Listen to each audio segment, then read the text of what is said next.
দর্শক স্বাগত পূর্বাচল রিজেন্টন সংবাদ সংলাপের সঙ্গে আছেন নিরঞ্জন রায়, স্টুডিওতে আছেন শমী কায়সার, আছেন রাশিক রহমান, আছেন তানভীর শাকিল জয়। তিনজনই পরিচিত মুখ, তাদের রাজনৈতিক পরিচয় দিচ্ছি না আমি আজকে। আমরা একটি ইতিহাসের মুখোমুখি দিন পার করলাম বলতে পারি। আলবদর প্রধান মতিউর রহমান নিজামী, যিনি একদা দেশে মন্ত্রী হয়েছিলেন, যার সারা শরীরে রক্ত লেগে আছে 1971-এর, তার দণ্ড আমরা দেখলাম, প্রত্যাশিত দণ্ড আমরা দেখেছি, এবং এ নিয়েই আজকে আমরা কথা বলতে চাই।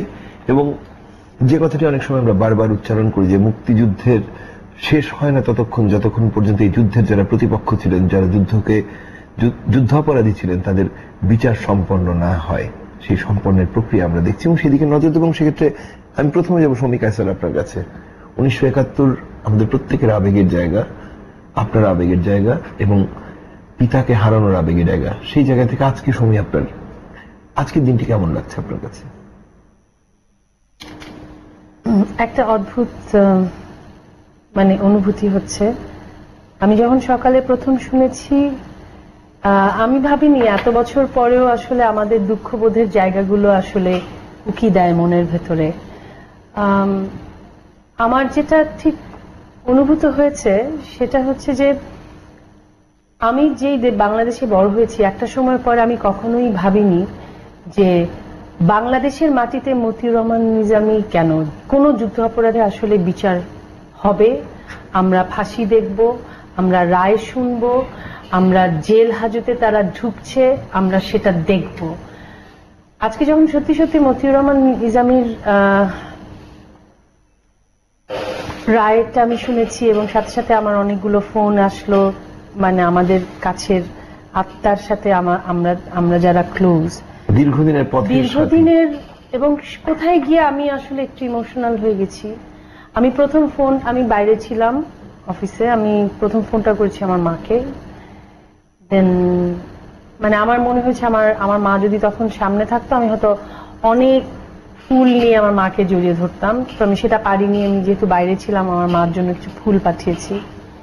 আমি আমার ভাইয়ের সাথে কথা হয়নি, আমার ভাইকে ফোন করেছি, আমি শম্পাকে ট্রাই করেছি, আমি জাহিদ রেজা নূর, আমার যারা কাছের, শাওন আলতাফ মাহমুদের মেয়ে, ফোন করেছি, চিৎকার করছিল, হাসছিল। এবং এই যে চিৎকার হাসি, এটার মধ্যে একটা বেদনাও আছে যে এতগুলো বছর আসলে আমাদেরকে অপেক্ষা করতে হয়েছে। এটা না আসলে অঞ্জন বলা মুশকিল, কারণ এই জায়গাটায় যে দাঁড়িয়ে আছে, ধরেন আমার মা আজকে 40-42 বছর লেগে গেল তার স্বামীর, এবং মতিউর রহমান নিজামীর এগেনস্টে যে এলিগেশন গুলো খুবই স্পেসিফিক, বুদ্ধিজীবী হত্যার যে নীল নকশা, বুদ্ধিজীবী হত্যার যে লিস্ট, বুদ্ধিজীবী হত্যা কিভাবে হবে না হবে, পুরো জিনিসটার সাথে মতিউর রহমান নিজামী কিন্তু সম্পৃক্ত এবং খুবই স্পেসিফিক এলিগেশন, এবং সেটা কোনো ভেগ না, সেটার অনেক তথ্য প্রমাণ আছে। এবং সেখান থেকে যখন এই রায়টা হয়েছে, আমি ধন্যবাদ দিতে চাই এই সরকার এবং অবশ্যই প্রধানমন্ত্রী শেখ হাসিনাকে। কারণ এটা বললে হয়তো অনেকে অনেকভাবে ভাবতে পারে, কিন্তু স্বজন হারায় যে, সে আসলে আরেকজন স্বজন হারানোর বেদনাগুলোকে কিছুটা হলেও উপলব্ধি করতে পারে। আর কারো পক্ষে আসলে সেটা বোঝা মুশকিল যে আমার মা 42 বছর অপেক্ষা করেছে এই দিনটির জন্য। বা শ্যামলী নাসরিন চৌধুরী আজকে আজকে উনি বলেছেন যে আপনারা আমার জায়গায় এসে দাঁড়িয়ে কখনো বুঝতে পারবেন না। তো সেই জায়গা থেকে একটা মিশ্র অনুভূতি, খুশি হয়েছি অবশ্যই, আমি ধন্যবাদ দিয়েছি।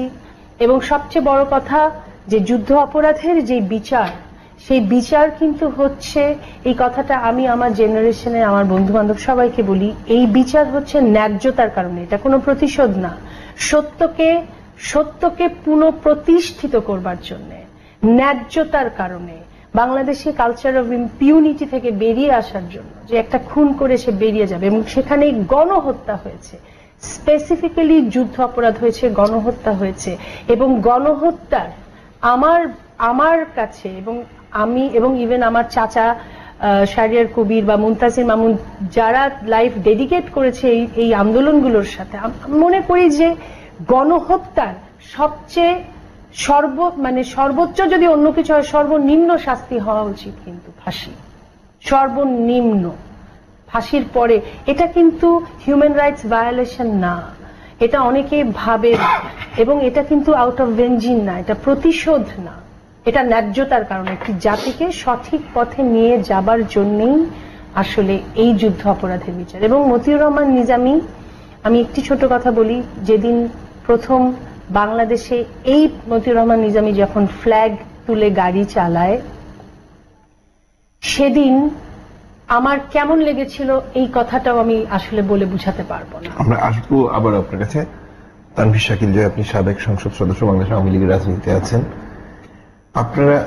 আপনাদের প্রজন্ম যুদ্ধ দেখেনি, কিন্তু যুদ্ধের ইতিহাসকে ধারণ করে যে রাজনীতি, সেই রাজনীতি করছেন, এবং যুদ্ধাপরাধীদের ইস্যু নিয়ে যে সামনে এসে যে নির্বাচনটি ছিল, তরুণদের কাছে যে প্রতিশ্রুতির জায়গাটি ছিল, সেই নির্বাচনে আপনি নির্বাচিত একজন সংসদ সদস্য ছিলেন। আজকের দিনটিতে আপনার ভাবনা। ধন্যবাদ। আমি আসলে প্রথমেই আমার বক্তব্য শুরু করতে চাই 1971-এর সকল শহীদের আত্মার প্রতি গভীর শ্রদ্ধা নিবেদন করে। আপনি সঠিক কথাই বলেছেন যে আমরা যারা মুক্তিযুদ্ধের পরবর্তী প্রজন্ম, যারা যুদ্ধ দেখিনি, এই প্রজন্মের কাছে কিন্তু বাংলাদেশের মুক্তিযুদ্ধের ইতিহাসটা দীর্ঘদিন ধরে বিকৃত করা হয়েছে। জাতির জনক বঙ্গবন্ধুকে হত্যা করার পরে আমাদের প্রজন্ম কিন্তু আসলে মুক্তিযুদ্ধের সঠিক ইতিহাস কখনোই জানতে পারিনি। আমি একটি রাজনৈতিক পরিবারের চার নেতার মধ্যে আপনার দাদু মারা গেছেন।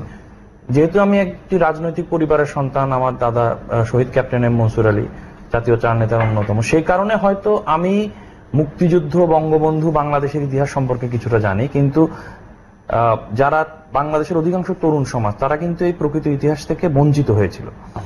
এবং 96 সালে আওয়ামী লীগ ক্ষমতায় আসার পরেই কিন্তু সর্বপ্রথম মুক্তিযুদ্ধের ইতিহাসটিকে সঠিকভাবে তুলে ধরার কাজ শুরু করা হয়। এবং এবার 2008 সালে বাংলাদেশ আওয়ামী লীগ যখন দ্বিতীয়বারের মতো ক্ষমতায় আসলো, তখন মাননীয় প্রধানমন্ত্রী জননেত্রী শেখ হাসিনার প্রধানতম অঙ্গীকার ছিল দেশবাসীর কাছে যুদ্ধাপরাধীদের বিচার করা হবে। এবং ক্ষমতায় আসার পরে 2008 সালের পরে তিনি সেই কাজটি শুরু করলেন। এখানে আমি যে কথাটি বলতে চাই, যে কথাটি সৌমি আপা বললেন, যে বাংলাদেশে এই যুদ্ধাপরাধীদের জামাতের মতিউর রহমান নিজামীর মতো নেতাদেরকে জেলে ভরার আগে আমার মনে হয় কেউ বোধহয় বিশ্বাসও করতে পারেনি যে এদের বিচার হওয়া সম্ভব বাংলাদেশে।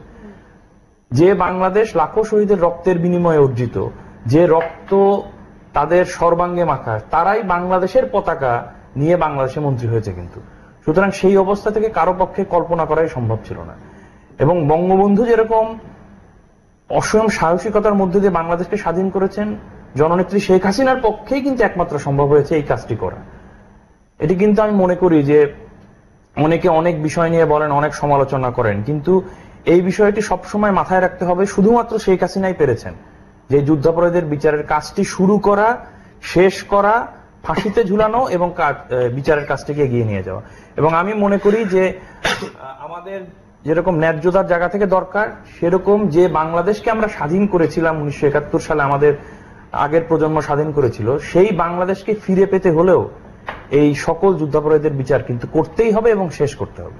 ধন্যবাদ। রাশেক রহমান, আপনিও এই প্রজন্মের রাজনীতিবিদ, আওয়ামী লীগের রাজনীতিতে আছেন, এবং আপনার দৃষ্টিভঙ্গিটি কি? আপনাকে ধন্যবাদ। আমি প্রথমত বলতে চাই যে আজকের দিনটি আমার জন্য সত্যিকার অর্থে একটি অনন্য দিন। আমি 1971 সালের স্বাধীনতা যুদ্ধ দেখিনি, তবে আমি সত্যিকার অর্থে নিজেকে খুব সম্মানিত বোধ করছি এই কারণে যে আজকে আমি বাংলাদেশের স্বাধীনতা যুদ্ধে শহীদ বুদ্ধিজীবী শহীদুল্লাহ কায়সার, তার কন্যা সন্তান, তার পাশে আছি। আমাদের মুজিবনগর সরকারের স্বাধীনতা যুদ্ধকালীন সময়ে সেই সরকারের মাননীয় অর্থমন্ত্রী তানভীর শাকিল জয় এবং অঞ্জনদা, আপনি, আপনার বাবা একজন বীর মুক্তিযোদ্ধা ছিলেন, কমরেড প্রসাদ রয়, আপনাদের মাঝে বসে আমি কথা বলতে পারছি। আই ফিল অনার্ড, এটা আমার জন্য খুব সম্মানের ব্যাপার। আমি কয়েকটি জিনিস একটু আলোকপাত করতে চাই। ওনার হৃদয়ে যে দুঃখ, শমী কায়সারের মনে এই দুঃখ বা এই ব্যথা, বা যারা তাদের বাবা বা স্বজনকে হারিয়েছেন, এটা তো আমি আসলে একভাবে অনুভব করতে পারবো না, আমি চেষ্টা করতে পারি। তবে বাংলাদেশের 71 সালের স্বাধীনতা যুদ্ধ হয়ে যাওয়ার মধ্য দিয়ে যুদ্ধ অপরাধী রাজাকার আলবদর আল শামসদের বিচার প্রক্রিয়াটি সম্পাদিত হওয়ার প্রয়োজন ছিল এই কারণে যে বিচার কার্য শুধুমাত্র অপরাধীকে শাস্তি দেওয়ার জন্য সম্পাদন করা হয় না। একটি বিচার কার্য সম্পাদন করা হয় এই কারণে যে ওই অপরাধীরা ওই অপরাধটি কেন করেছেন, কি চিন্তা ভাবনা নিয়ে করেছেন এবং ওই অপরাধটির পিছনে তাদের চিন্তা ভাবনা কি ছিল সেটা অনুধাবন করা। শুধু তাই না, সেখান থেকে শিক্ষা গ্রহণ করে ভবিষ্যতে আর কোনোদিন ওই একই রকমের অপরাধ যাতে সমাজে সংগঠিত না হয়, রাষ্ট্রের বিরুদ্ধে কেউ যাতে স্পর্ধা না দেখাতে পারে যে একই ধরনের অপরাধ সংগঠিত করা হবে, তার জন্য কিন্তু বিচার কার্য সম্পাদিত হবে। আজকে আশার আলো হচ্ছে এই যে বাংলাদেশের 43 বছর হলেও বঙ্গবন্ধু কন্যা জননেত্রী শেখ হাসিনা, আমি জয়ের সাথে একই স্বরেই বলতে চাই, ওনার আনইল্ডিং রিজলভ, তার দৃঢ় সংকল্পের কারণে শত প্রতিকূলতার মাঝেও এই বিচার কার্যটি সম্পাদিত হচ্ছে। এবং মতিউর রহমান নিজামী, কাদের মোল্লা, দেলোয়ার হোসেন সাইদি, গোলাম আজম কি কারণে এই অপরাধগুলি সংগঠিত করেছিল তা আজ আইনের ভাষায়, আইনের পুঁথিতে, আইনের বইয়ে লিপিবদ্ধ হয়ে গেছে, যা আজ থেকে হাজারো বছর পরে বাঙালি জাতির চলার পথে এখান থেকে শেখার এবং জানার অনেক কিছু থাকবে এবং এটি আমাদের আগামী দিনে অগ্রগতিকে নিশ্চিত করবে। এবং বোধহয় ইতিহাসে এই দুটি বছর জি চিহ্নিত হয়ে থাকবে যে এই সময় অবশ্যই এত বছর পর বিচারটি হয়েছে। নিশ্চয়ই। আমি এই ক্ষেত্রে একটা কথা বলতে চাই, মার্কিন যুক্তরাষ্ট্রের তৃতীয় রাষ্ট্রপতি থমাস জেফারসন, মার্কিন যুক্তরাষ্ট্রের উদ্ধৃতিটা এই কারণে আনছি যে তারাও কিন্তু একটা স্বাধীনতা যুদ্ধের মধ্য দিয়ে ঔপনিবেশিক শক্তির থেকে মুক্ত হয়েছিল এবং এই থমাস জেফারসন সেই স্বাধীনতা বিপ্লব বা স্বাধীনতা সংগ্রামের একজন পুরোধা সৈনিক, ফাউন্ডিং ফাদার ছিলেন। তিনি তৃতীয় রাষ্ট্রপতি হিসেবে নির্বাচিত হওয়ার আগে 1787 সালের 23শে নভেম্বর, আমি যদি ভুল না করে থাকি, উইলিয়াম স্টিফেন স্মিথ নামে এই সংগ্রামী মানুষটি একটি চিঠি লিখেছিলেন। চিঠিতে তিনি বলেছিলেন যে the liberty tree has to be refreshed time and time, every time, with the blood of patriots and tyrants, because it is its natural manure. এই কথাটির মানে হচ্ছে, থমাস জেফারসন বলছিলেন যে স্বাধীনতা নামক যে বৃক্ষটি আছে, এই বৃক্ষটিকে রক্ষা করতে গেলে একই সাথে যারা দেশপ্রেমিক, দেশমাতৃকাকে ভালোবাসে, তাদের রক্তে ওই বৃক্ষটিকে রঞ্জিত হতে হয়, এটা সময়ের চাহিদা। আবার যারা অত্যাচারী, নির্যাতনকারী, তাদেরও রক্তে ওই বৃক্ষটিকে রঞ্জিত করতে হয়।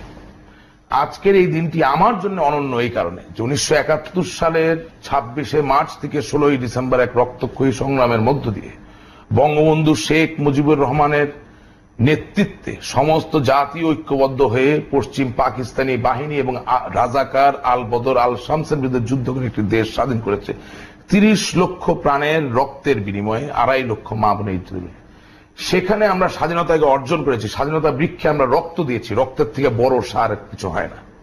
কিন্তু আজকের দিনে ওই যে অত্যাচারী, নির্যাতনকারী, তার ফাঁসির রায় ঘোষিত হওয়ার মধ্যে দিয়ে থমাস জেফারসনের কথা অনুযায়ী নির্যাতনকারী, অত্যাচারীর রক্তেও আমাদের স্বাধীনতা বৃক্ষে দেওয়া হবে এবং তার মধ্যে দিয়ে আমরা আমাদের স্বাধীনতা সার্বভৌমত্বকে সুরক্ষিত। ধন্যবাদ। আমি শমিকা স্যার আপনার কাছে আসছি। যখন মার্কিন যুক্তরাষ্ট্রের জেফারসনের উদ্ধৃতি দিলেন জনাব রাশেক রহমান, মার্কিন যুক্তরাষ্ট্রেও বা ওই ওনাদের কাছাকাছি যে প্রতিষ্ঠানগুলো আমরা দেখেছি, হিউম্যান রাইটস ওয়াচ, বা আজকে আমরা ইউরোপিয়ান ইউনিয়নের ভূমিকাও দেখেছি।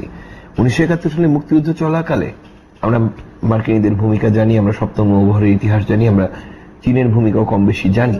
কিন্তু আজকে যখন তারা আমাদের মানবাধিকার নিয়ে বিভিন্ন কথা বলেন, আমরা জানি কাদের মোল্লার মৃত্যুদণ্ডের রাতেও ফোন এসেছিল কোথা থেকে, বা তাদের কতটুকু নৈতিক জায়গা আছে এই নিয়ে কথা বলার? এখন যেটা হচ্ছে যে আমি মার্কিন যুক্তরাষ্ট্রের কথাই আমি বলি যে যেখানে মার্কিন যুক্তরাষ্ট্র কখনোই নীতিগতভাবে আমাদের স্বাধীনতাকে মেনে নিতে পারেনি এবং নীতিগতভাবে কখনো সাপোর্ট করতে পারেনি, তবে এই যুদ্ধ অপরাধের বিচার নিয়ে যখন বলা হয়েছিল capital punishment is human rights violation, এই কথাটা কিন্তু মার্কিন যুক্তরাষ্ট্র থেকে যে টিম এসেছিল, যদি মনে হয় গত বছর যে সম্মেলনটা হয়েছিল, যে বিভিন্ন পৃথিবী থেকে, স্পেশালি যে ইউরোপিয়ান কমিশন এবং মার্কিন যুক্তরাষ্ট্র থেকে লয়াররা এসেছিল, যে আমাদের যে স্পেশাল ট্রাইব্যুনাল হচ্ছে সেটার খুঁটিনাটি দিক এবং সব তথ্যগত দিকগুলো যাচাই বাছাই করবার জন্য, আমি তো মনে করি যে সেটা দেবার এখতিয়ার নাই। কেন নাই? স্পেশাল ট্রাইব্যুনাল অ্যাক্ট এখনো নুরেমবার্গ ট্রায়াল কিন্তু ইজ অ্যান আইডল। নুরেমবার্গ ট্রায়ালে আমরা কিন্তু এখনো দেখি যে স্পেশাল ট্রাইব্যুনাল অ্যাক্ট যখন করা হয়েছে, নুরেমবার্গ ট্রায়াল যখন দেখি তখন স্ট্রেট হ্যান্ড করা হয়েছে, তখন কে কোন বিচারের নীতি কদ্দূর হচ্ছে, কি হচ্ছে না হচ্ছে, কোথায় কয়জন প্রশ্ন করেছে। বাংলাদেশে এটা প্রশ্ন করে এসেছে কারণ আমরা সবসময় অভ্যস্ত জাতিগতভাবে এবং রাজনৈতিকভাবে বাইরের যে কোনো শক্তিকে আসলে নাক গলাতে দেই, যেটা যে কোনো বিষয় হয়, হোক সেটা ইনভেস্টমেন্ট পলিসি হোক, সেটা রাজনীতি হোক, সেটা ইলেকশন হোক, যা হোক। তবে আমি এই ক্ষেত্রে আমাদের মাননীয় প্রধানমন্ত্রী শেখ হাসিনার কথাই আমি বলবো, তার যে দৃঢ়তা, তিনি কিন্তু সেটা বারবার প্রমাণ করেছেন। আজকে আমেরিকা বলুক, ইউরোপিয়ান কমিশন বলুক, তাদের রাইট নাই। আমার এখানে যখন মানবতা বিরোধী গণহত্যা হয়েছে, আমাদের এখানে যখন নারীরা ধর্ষিত হয়েছে, সেটা ওয়ার্ল্ডে কয়টা দেশ আছে এটাকে ফলো করে আসলে তখন বলেছে। আমরা দেখি আমাদের এখন হয়তো নীতিগতভাবে আমরা মার্কিন যুক্তরাষ্ট্রের কথা রাশিক বলেছে, সেখান থেকে একটা জেনারেশন, দুটো তিনটা জেনারেশন বেরিয়ে এসছে, তাদের মাইন্ডসেট ডিফারেন্ট হতে পারে। ইভেন আপনি কিছু পাকিস্তানি লয়ার, রঞ্জন, যাদের সাথে আমার হিউম্যান রাইটস এর প্রোগ্রামে দেখা হয়েছে, আচ্ছা হ্যাঁ আমি একটু বলে নিই যে আমার সাথে দেখা হয়েছে ইয়াং লয়ার্স, তারা মনে করে যে বাংলাদেশে 71 সালে যেটা হয়েছে সেটা গণহত্যা হয়েছে, এবং ইভেন পাকিস্তানও formally should say sorry to Bangladesh যেটা হয়েছে। ইয়াং আজকে একটা জেনারেশন কিন্তু আমরা মাঝখানে হারিয়ে ফেলেছি। জয় যেটা বললো যে তারা ইতিহাস জানে না, তবে একটি কথা আমি একটু রাশিকের আগে বলে নিতে চাচ্ছি যে আমাদের তো মাত্র রায়টা হয়েছে, রায় যেটা হয়েছে কোনো কে কি বললো না বললো, যে কোনো প্রসিকিউশন। আর আরেকটা জিনিস বুঝতে হবে যে এই বিচারটা হচ্ছে কত বছর পরে, আমার কয়জন সাক্ষী আছে, কোথা থেকে সাক্ষী ধরে নেয়, 40 বছর পরে মানে এই মানে বিচার কার্য শুরু হয়েছে। সুতরাং সেখানে বিচারের হয়তো নানা ধরনের নিটিগ্রিটি লুপহোল থাকলেও থাকতে পারে, সেটা তো পরের ডিসকাশন, সেটা তো লয়াররা বসে ডিসকাস করবে, তারা যারা জাজের লয়ার, যারা হিউম্যান রাইটস নিয়ে কাজ করছে। কিন্তু আমাকে দেখতে হবে যে নীতিগতভাবে আমি আসলে আমার দেশের স্বার্থে, ন্যায্যতার স্বার্থে এই কাজটা করছি কিনা। সেই জায়গা থেকে অবশ্যই যে কোনো বিদেশি শক্তির কোনো আসলে রাইট নাই এই জায়গাগুলো নিয়ে প্রশ্ন, তারা সাজেশন দিতে পারে, বলতে পারে। কিন্তু আমি সেই ক্ষেত্রে আমাদের মাননীয় প্রধানমন্ত্রী শেখ হাসিনাকে আমি বলেছি, ধন্যবাদ জানাই।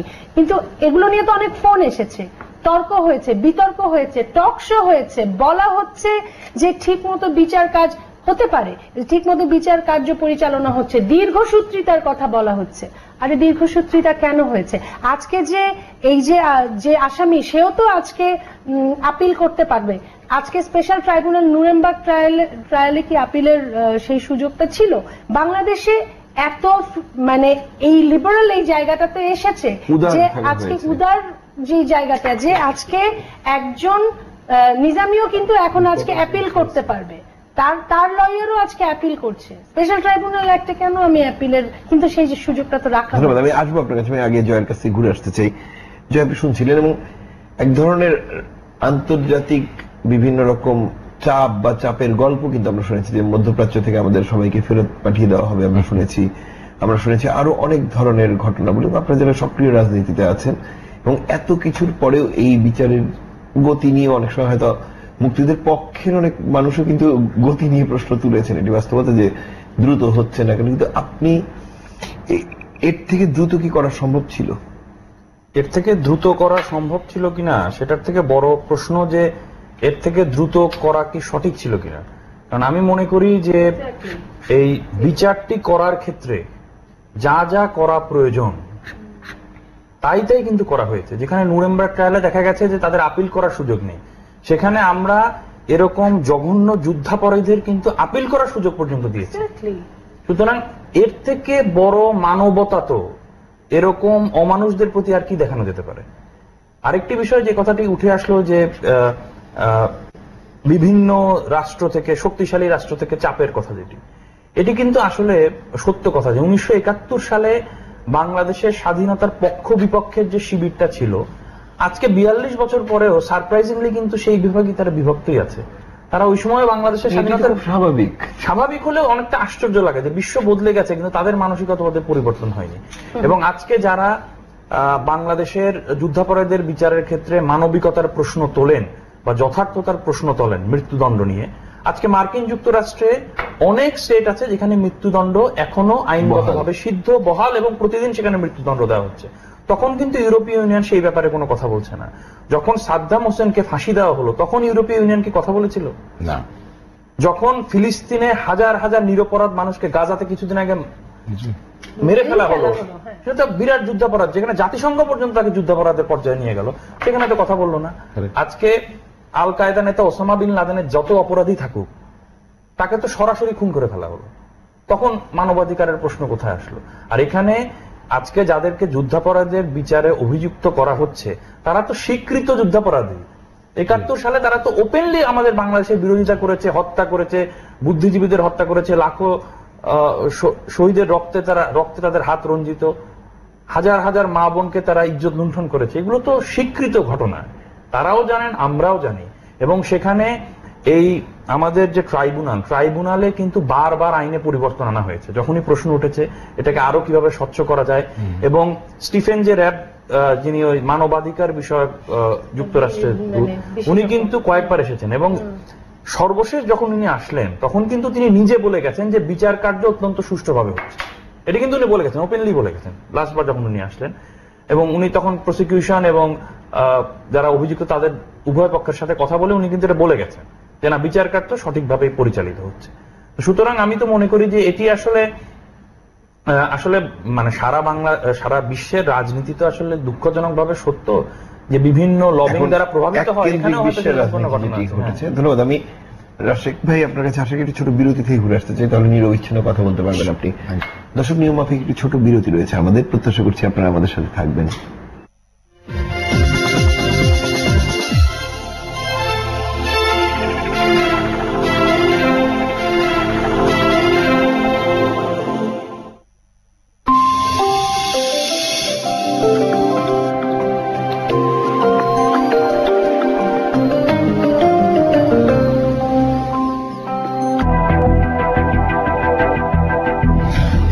আপনাদের স্বাগত জানাচ্ছি। নির্বাচন ব্যবস্থা সম্পর্কে একটা স্থায়ী সমাধান দরকার। সবার আগে তো জীবন বেঁচে থাকার নিশ্চয়তা। ভালো অবস্থায় থাকতে রাজি নেই, আমরা সবসময় একটা গন্ডগোল চাই। চরম অনিশ্চিত ভবিষ্যতের দিকে ধাবিত হবো। সরকারের জন্য মানুষ না মানুষের জন্য সরকার? লড়াই সংগ্রামে ত্যাগ স্বীকার করতে হয়। গণতান্ত্রিক আন্দোলনের ভেতর দিয়ে অগ্রসর হয় সবকিছু।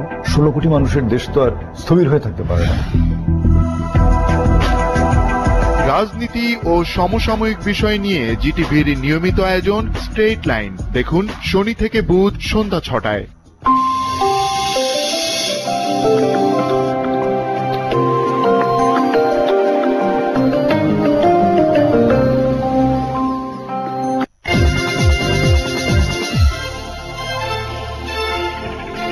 দর্শক, ফিরে এলাম পূর্বাঞ্চল রিজেন্টন সংবাদ সংলাপে। আমরা কথা বলতে চাই রাশেক রহমান আপনার কাছে, এবং আপনি যখন কথা বলছিলেন শনি, তখনই আপনি বলছেন আপনার বেশ কিছু পয়েন্ট রয়ে গেছে।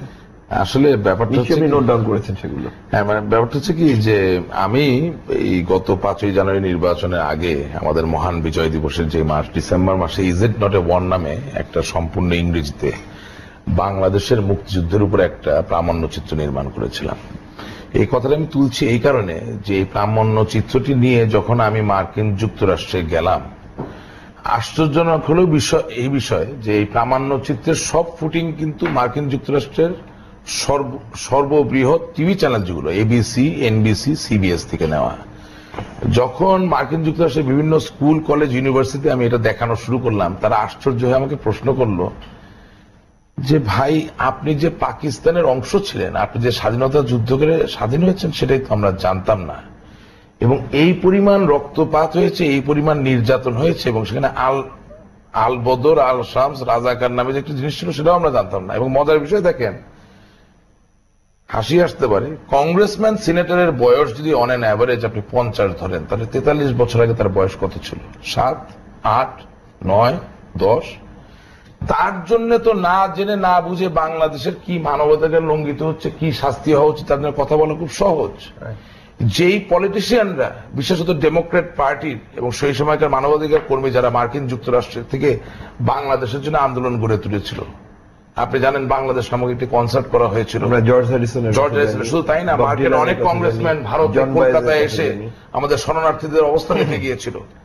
তারা তো আজ বেঁচে নাই। অ্যালেন গিনেসবার্গ ছুটে এসেছে, যার বয়স 7 বছর বয়স ছিল, তিনি আজকে বাংলাদেশের কি হওয়া দরকার সেটা নিয়ে কথা বলতেছেন। ঠিক সিমিলারলি ইউরোপিয়ান ইউনিয়নে যাদেরকে নিয়ে আজকে আমরা চিন্তিত হচ্ছি, 43 বছর আগে এই দেশে কি ঘটে গিয়েছে তার সাথে সংযোগ স্থাপন করা তাদের জন্য বড্ড কঠিন। আপনার টেলিভিশনের মাধ্যমে ইউরোপিয়ান ইউনিয়নের সম্মানিত রাজনীতিবিদদের এবং আইন প্রণয়নকারীদেরকে একটা কথা বলতে চাই। It is only us who worked for our independence. We remained subjugated by the powers and forces which are demonic in nature for thousands of years. We have freed ourselves under the leadership of Bangabandhu Sheikh Mujibur Rahman. Please allow us to transpire as a glorious nation, as a strong nation. And you must remember that thousands of plaintiffs who still demand justice due to the genocide of 1971, it is our focus to make them appeased so that they can say we received justice. It is not about you, it is not about us. হাজারো হাজারো লক্ষ লক্ষ মানুষ যাদের ভাই বোন বাবা মা মারা গেছে, বাংলাদেশের সংবিধান অনুসরণ করলে তাদের মনের শান্তি, তাদেরকে শান্ত করাটা হচ্ছে বাংলাদেশ সরকারের প্রধান মূল দায়িত্ব। ইউরোপিয়ান ইউনিয়ন 1971 সালের স্বাধীনতার যুদ্ধের সময় আমাদেরকে হাত বাড়ায় দেয় নাই, কোনোদিন আমাদেরকে সহযোগিতা করতে আসে না। আজকে আমরা একে অপরের পার্টনার হয়েছি। And believe me, I am telling you one thing, quote me, by completing this process of trying the war criminals, we shall ensure that Bangladesh will contribute heavily in the process of establishing global peace. After terrorism, fundamentalism, in order to eradicate that, we must complete the process of war crime. Thank you. This is the message. আপনি টিভির মাধ্যমে পারলে সমস্ত দুনিয়ায় দেখায়, আপনাদের বিভিন্ন দেশে দেখানো হয়। We are not beggars. আমরা কোনোদিন আপনাদের ভিক্ষা চাই নাই। We had to fight a war with our bare arms for 9 months. Our women have been raped, our men have been killed, many have been maimed. And this pain, আপনার standard দিয়ে আমি করতে পারবো না। ইংল্যান্ডে আপনি জানেন 1946 সালেও হাই ট্রিজন, দেশদ্রোহিতার ফাঁসি হয়েছিল। 1998 সালে এসে ফাঁসি দেওয়ার আইন পরিবর্তিত হয়েছে। এই অন্যায়, এই 30 লক্ষ মানুষকে মারা, এই অন্যায় কত বছর আগে? 1971 সালে। আপনি তো ফাঁসির থেকে যাবজ্জীবনে মুভ করছেন অনলি 1998 সালে। আপনি 2014 সালে দাঁড়িয়ে 1971 সালে লক্ষ লক্ষ মানুষকে মেরে ফেলার ক্রাইমের শাস্তি আপনি বলছেন আপনাকে ফলো করে আমার করতে হবে। আপনার দেশের আর্থসামাজিক প্রেক্ষাপট, আপনার দেশের মাথাপিছু আয়, মানুষের শিক্ষা, তার সাথে কি আমার দেশের তুলনা হয়? নট অনলি দ্যাট, অঞ্জন, আমি এটা বলতে বাধ্য হচ্ছি, মানুষ আমাকে ভুল বুঝতে পারে, তাও আমাকে বলতে হবে, যেই দেশের সম্পত্তির ভাগ বাটোয়ারা আজও ইসলাম ধর্ম এবং হিন্দু ধর্ম দ্বারা আমাদের দেশের আইনে তাই তো হয়, তাহলে এই দেশে হত্যার বিচারের সাথে কি আমার ধর্মের বিচারের কোনো সম্পর্ক থাকবে না?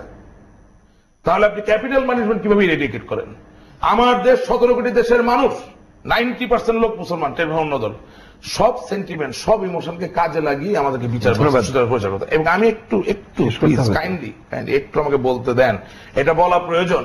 আমি জানি যে এই বিচার কার্য চালানোর সময় বিএনপি, বাংলাদেশ ন্যাশনালিস্ট পার্টি, আমাদের সম্মানিত ড্যান মদিনা সাহেবের কাছে বহুবার গেছেন, আমেরিকায় বহুবার গেছেন, এমনকি জামাতে ইসলামে গিয়েছে। কেন?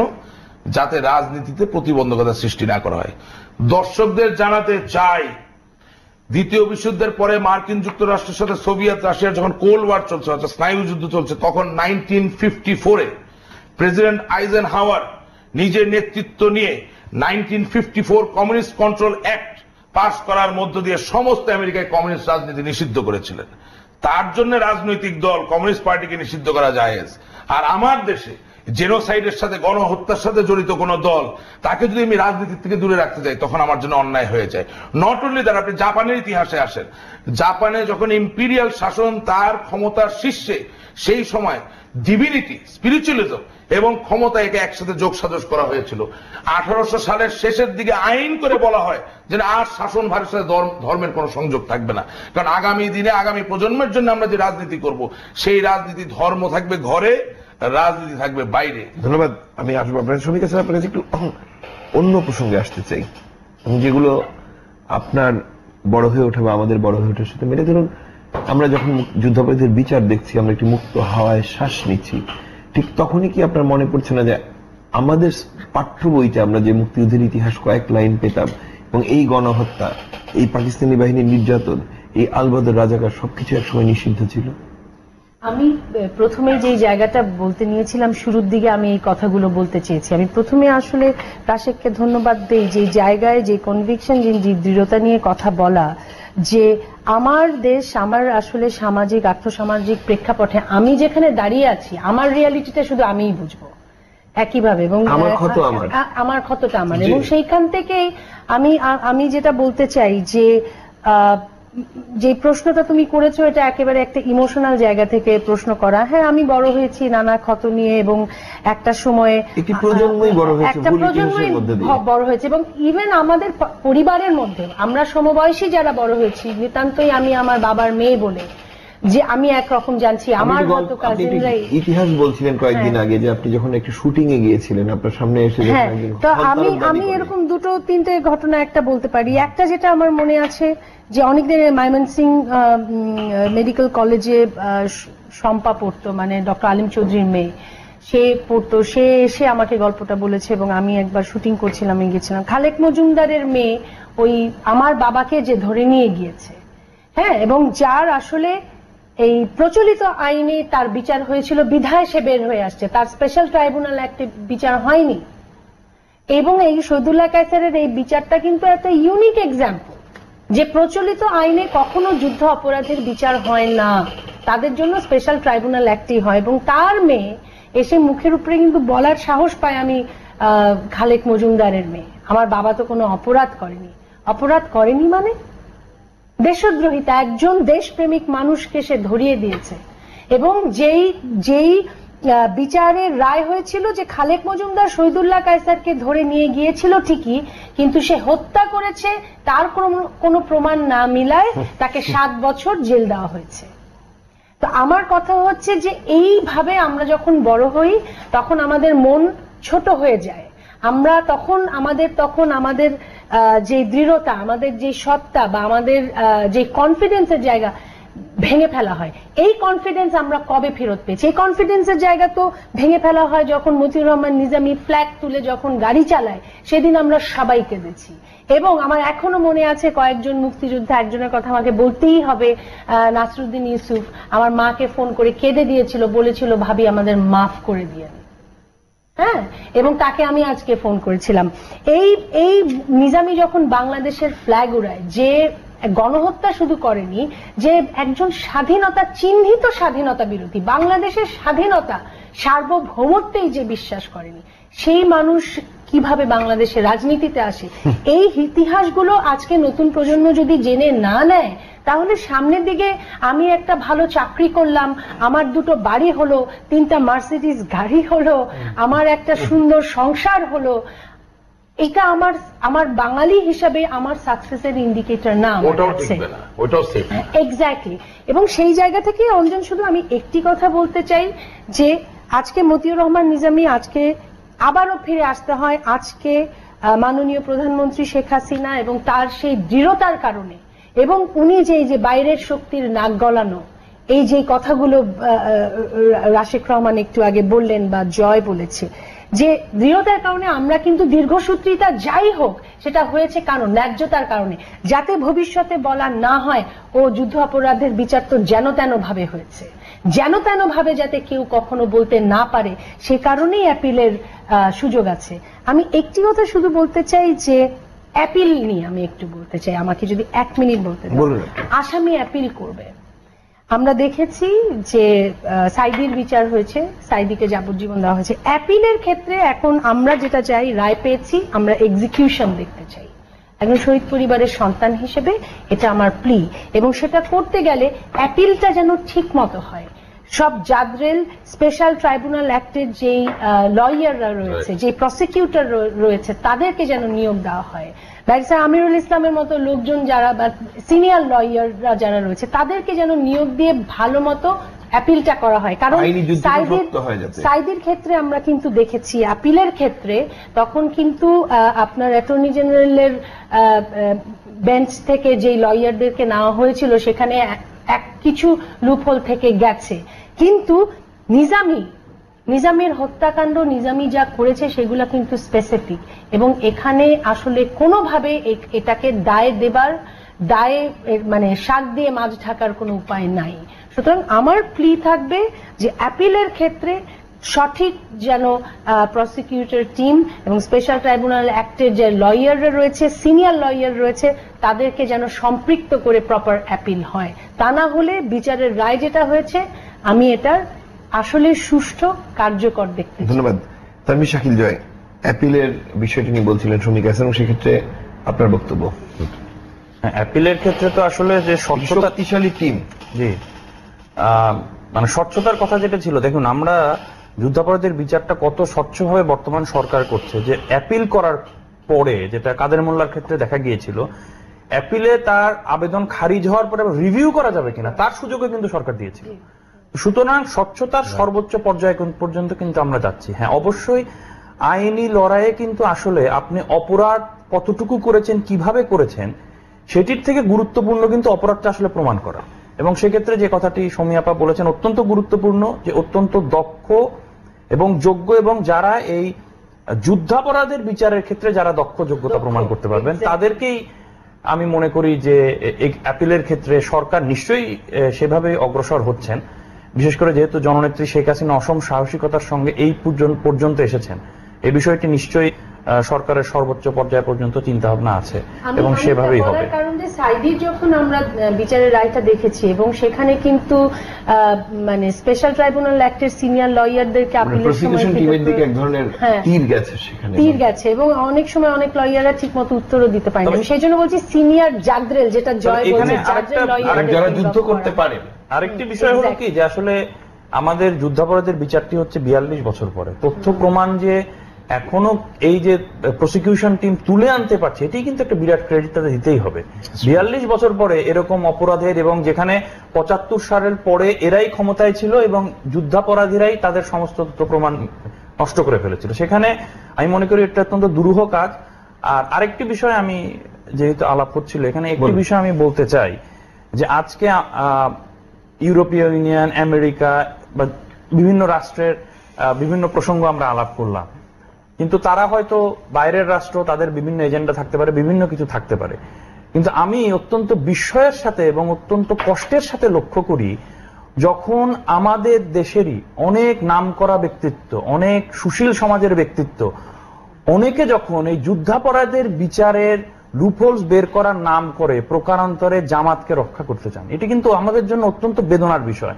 আমরা জাতি হিসেবে গর্ব করতে চাই, আমরা জাতি হিসেবে সমৃদ্ধশালী হতে চাই, কিন্তু একটি জাতির প্রধান শর্ত হতে হবে যে দেশপ্রেমিক কিনা সেই জাতি, এবং আমরা কিরকম দেশপ্রেমিক, যে আজকে আমাদের জাতির মধ্য থেকেই তো এই যুদ্ধাপরাধের বিচারকে বাধাগ্রস্ত করা সব থেকে বেশি প্রচেষ্টা হয়, ঠিক না? সুতরাং আমার একটা অ্যাপিল থাকবে সকলের প্রতি, যে কেউ আওয়ামী লীগ করতে পারে, কেউ আওয়ামী লীগ নাও করতে পারে, আমাদের আওয়ামী লীগের সকল কর্মকাণ্ডের বিরোধিতা করারও গণতান্ত্রিক অধিকার অবশ্যই অনেকের, সকলের আছে, কিন্তু এই একটি ক্ষেত্রে, যুদ্ধাপরাধের ক্ষেত্রে, যারা বাংলাদেশের স্বাধীনতায় বিশ্বাস করে না, যারা বাংলাদেশ রাষ্ট্রকে বিশ্বাস করে না, তাদের ক্ষেত্রে জানি আমরা কেউ এই রাজনৈতিক বিরোধিতাকে পুঁজি করে যাতে আমাদের মানে দেশের অস্তিত্বকে যাতে নষ্ট না করি, এটি আমি আমাদের তরুণ সমাজের পক্ষ থেকে আমার একটা আপিল থাকবে সকলের প্রতি। আমার বিরোধিতা করুন, আমার দলের বিরোধিতা করুন, কিন্তু দয়া করে যুদ্ধাপরাধের বিরোধিতা করবেন। ধন্যবাদ। আমরা শেষ 5 মিনিট আছে, Rashik Rahman 1.5 minute. I would like to make a appeal. 1.5 minute দিবেন ঠিক আছে, কিন্তু তারপরে অ্যাপিলটা আমার মনে হয় খুব জরুরি। আমি বাংলাদেশের নতুন প্রজন্মের যারা 1971 দেখেন নাই, মা বোনদের, ভাই মুরব্বীজনদের সবার কাছে একটা অ্যাপিল রাখতে চাই। 1.5 মিনিট একটু বেশি সময় লাগবে, আমি একটু টাইম চেয়ে নিচ্ছি আপনাদের কাছ থেকে। সেটা হচ্ছে, দেখুন 1971 সালের 30 লক্ষ প্রাণের আত্মাহুতি এর বিচার অলমোস্ট না হওয়ার পর্যায়ে ছিল, মানে হওয়ার কোনো সম্ভাবনা ছিল না। প্রধানমন্ত্রী স্টেপ নিয়েছেন। বঙ্গবন্ধু শেখ মুজিবুর রহমান জাতির পিতা 15ই আগস্টের বিচার ইন্ডেমনিটি বিলের মাধ্যমে রহিত করা হয়েছিল। 4 জন জাতীয় নেতা 3রা নম্বর তাদের হত্যা করা হয়েছে, সেই বিচারও রহিত করা হয়েছিল। একটু অন্য শিবিরের কথাও বলি, জেনারেল জিয়াউর রহমানের হত্যাকাণ্ড কেন করা হয়েছে, তার পিছনে মোটিভ কি ছিল, সেটাও জাতি কিন্তু জানে না। বিচার প্রক্রিয়া সঠিকভাবে সম্পাদিত হয় নাই। ওনার শাসন আমলে 2000-এর মতো সামরিক বাহিনীর লোক সামারি ট্রায়ালের মাধ্যমে মৃত্যুবরণ করেছে। কেন করেছে, কি ক্রাইম ছিল, সেটাও বাঙালি জানে না। ইনফ্যাক্ট আমরা যারা রাজনীতি করি এই শিবিরে বা ওই শিবিরে, উভয় শিবিরেও এমন মানুষ আমি চিনি যাদের খুব নিকটাত্মীয় ওই 2000 সামরিক সদস্যের ভিতরে ছিলেন, কিন্তু তারা আজও জানেন না কেন তাদেরকে মৃত্যুবরণ করতে হয়েছে। কন্টেম্পোরারি টাইমে যদি আপনি আসেন, ডক্টর মিলন বিচার হয়েছে কি? নূর হোসেনের মৃত্যু বিচার হয়েছে কি? অথবা ধরেন শাহ এমএস কিবরিয়া সাহেব, সাবেক অর্থমন্ত্রী, বিচার হয়েছে? হয়নি। আসানুল্লাহ মাস্টার সাহেব বিচার হয়েছে? হয়নি। যত হাই প্রোফাইল হত্যা হয়েছে এই দেশের ইতিহাসে একটিরও বিচার হয়নি। এই কথাটা আমি তুললাম এই কারণে যে মা, আপনার সন্তান যখন কোনো হত্যাকাণ্ডের শিকার হয়, বোন আপনার ভাই যখন রাত্রেবেলা বাড়িতে আর ফিরে না, মৃত লাশ হয়ে বাড়িতে ফিরে, এবং আপনি কান্নায় জর্জরিত অবস্থায় থাকেন এবং একাকী চিত্তে আপনি চিন্তা করেন যে কেন এই হত্যাকাণ্ড হলো এবং কেন আমার ভাইয়ের বা আমার সন্তানের বিচারটি হচ্ছে না, তার উত্তর একটি, যে জাতির পিতাকে হত্যা করার পরে যদি বিচার না করতে হয়, 30 লক্ষ মানুষকে শহীদ করার পরে যদি বিচার না করতে হয়, আর এত বড় বড় মানুষদের হত্যা করার পরে যদি বিচার না করতে হয়, এবং একজন সাবেক রাষ্ট্রপতি সেনা মেজর জেনারেল জিয়াউর রহমান কেন মৃত্যুবরণ করলেন সেই তদন্ত যদি করতে না হয়, এই প্রক্রিয়াগুলো যতদিন ইতিহাসের পিছনে গিয়ে আমরা সম্পাদন করে না নিয়ে আসবো, ততদিন মা, আপনার আরেক সন্তানের মতো আমি, আপনার অন্য সন্তানেরা, বোন আপনার অন্য ভাই, কেউ নিরাপদ নয়। কারণ বাংলাদেশে একটি উদাহরণ স্থাপিত হয়েছে, প্রতিষ্ঠিত হয়েছে, যা আপনার যদি ক্ষমতা থাকে, অর্থ থাকে, আপনি খুন করেও পার পেতে পারবেন। তাই একটু ভাই সময় দিতে পারবো না, তাই ওভারক্যারি করতে পারবো না। এই বিচারটি সম্পন্ন করা প্রয়োজন। প্রতিটি বিচার, প্রত্যেকটি তদন্ত সম্পাদিত হওয়া দরকার। শমিকা স্যার, আমার একটি কথা, আমি আসলে বেশি কথা বলবো না। আমি জয় যে কথাটা বলেছে, নতুন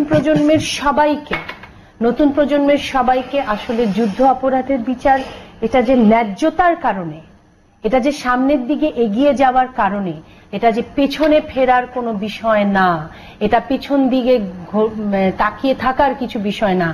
ওই জায়গা থেকে চিন্তা করে ইতিহাসকে জেনে যে কোনো নতুন প্রজন্মের ছেলে মেয়ে যে যেখানে আছে, রাজনীতি করুক, রাজনীতি না করুক, আওয়ামী লীগ করুক, আওয়ামী লীগ না করুক, আওয়ামী লীগের সমালোচনা করতে পারে, সবকিছু করতে পারে, যে কোনো দল করতে পারে, যাই করতে পারে, কিন্তু সে যেন যা বিশ্বাস করছে সেটা যেন সে বুঝে বিশ্বাস করে, সেই প্রকাশ করা উচিত তাদের চোখে যুদ্ধাপরাধী কারা ছিল। এক্স্যাক্টলি। এবং সেই জায়গা থেকে আমি শেষে আমি বলবো যে অঞ্জন, আজকে 2008 থেকে আজকে এখানে 2014 আমরা দাঁড়িয়ে আছি।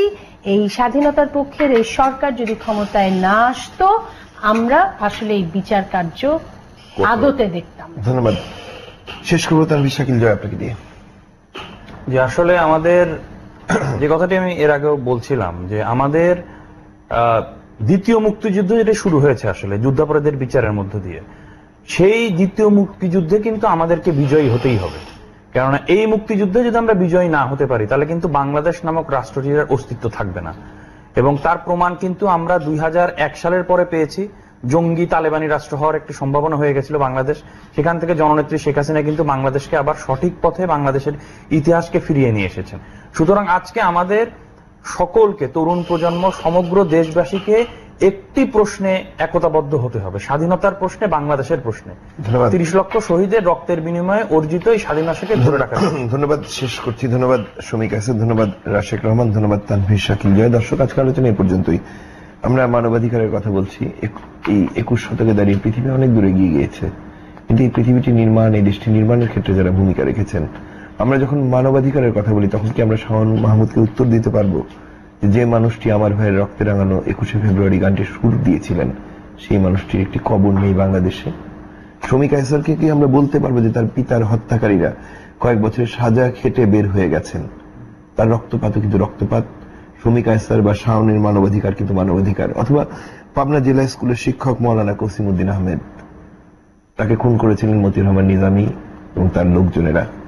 স্বাধীনতার 44 বছর পর যখন তার পরিজনেরা সেই বিচারটি দেখেন, হয়তো কিছুটা মানবিক জায়গা থেকে এবং মানবাধিকারের জায়গাটি চিন্তা করেন, এবং যে চিন্তা করার অধিকার তাদের আছে সেটিও কিন্তু মানবাধিকার। এবং সেই মানবাধিকার মধ্যে ইউরোপিয়ান ইউনিয়ন বা মার্কিন যুক্তরাষ্ট্রের কাছ থেকে আমাদের শেখার কিছু নেই। শুভরাত্রি।